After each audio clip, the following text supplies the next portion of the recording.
दरअसल MG road थाना क्षेत्र के नंदलालपुरा सब्जी मंडी के बाहर दुकान की चौकीदार करने वाले नारायण पांचाल की अज्ञात शख्स ने पत्थर से कुचलकर उस वक्त हत्या कर दी थी जब वह दुकान के बाहर सो रहा था। इस घटना का एक सीसीटीवी फुटेज भी पुलिस के हाथ लगा था जिसमें एक शख्स नारायण के सिर पर पत्थर मारते हुए दिखाई दे रहा है। सीसीटीवी में देखा जा सकता है कि पत्थर मारने वाला शख्स कुछ देर बाद वापस लौटकर आता है और नारायण की जेब से पैसे निकालते हुए दिखाई दे रहा है।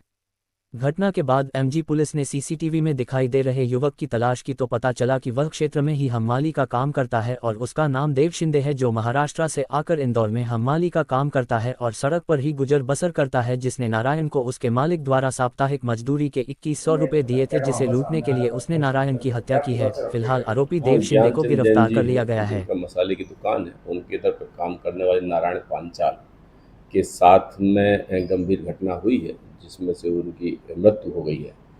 घटना को संज्ञान में लेकर के प्राथमिकी दर्ज करके और वहाँ के सारे फुटेज खंगाले गए, तो उसमें से संदिग्ध व्यक्ति दिखा, उसको पूछताछ में लिया गया अभिरक्षा में, तो उसके द्वारा घटना कायद करना स्वीकार किया गया है, जिसका नाम देव शिंदे है, जो महाराष्ट्र का रहने वाला है। यहाँ पे नानी के घर पे मच्छी बाजार में कहीं पर रहता था और वहाँ से ही भागा हुआ है और हमाली का काम करता है, कहीं फुटपाथ में सो जाता है। अभी तक की घटना में यही तथ्य सामने आया हुआ है कि जो नारायण पांचाल है, मृतक है, उसको उसके मालिक के द्वारा 2100 रुपये दिए गए थे, जो वीकेंड पे दिए जाते थे, और उसी बदनीयत से उसके द्वारा पैसे को लेने के चक्कर में और पत्थर से हमला किया गया है। शेष सारे साक्ष्य और जुटाए जा रहे हैं।